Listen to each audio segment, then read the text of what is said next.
Kobe Bryant and I saw each other 3 weeks before he died, New Year's Eve, 2019 going into 2020.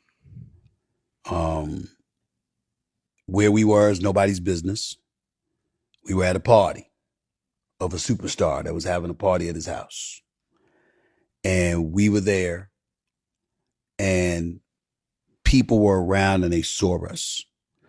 And they were wondering what the hell was going on, because even though we'd always see each other and give each other a pound and a hug, we kept hugging each other for like 15 minutes. We were talking.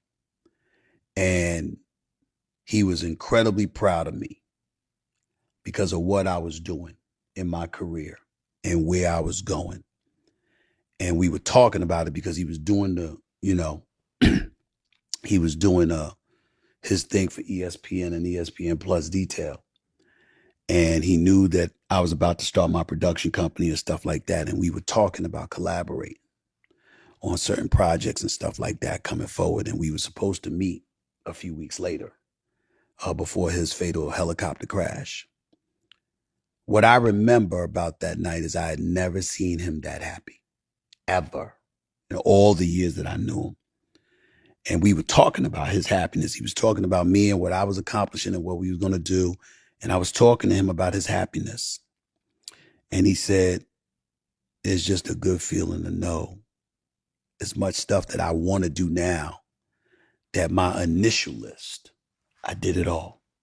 They can't say nothing. And he said, for the first time in my life, I'm at peace.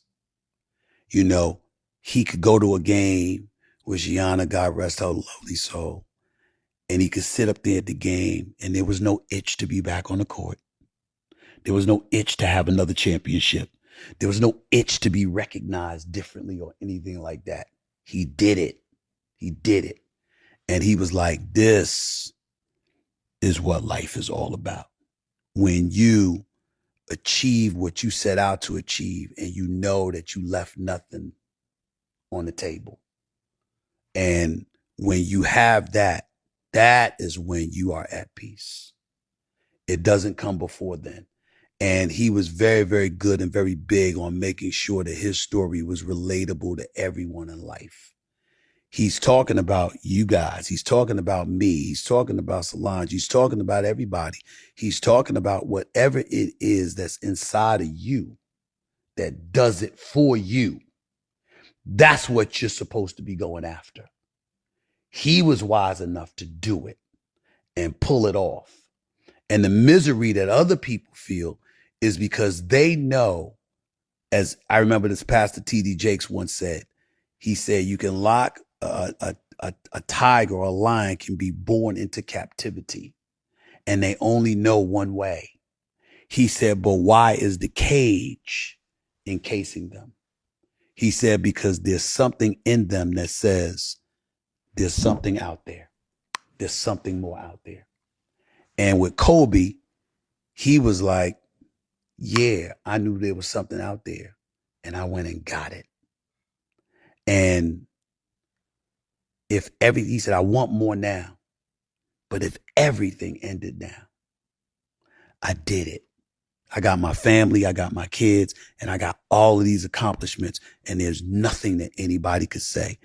And I'll never forget that as long as I live, how much at peace he was with his life. He was like 40, going 41 years old. Mm-hmm. And I had never seen anyone his age, including myself, happier than he was that night with his life.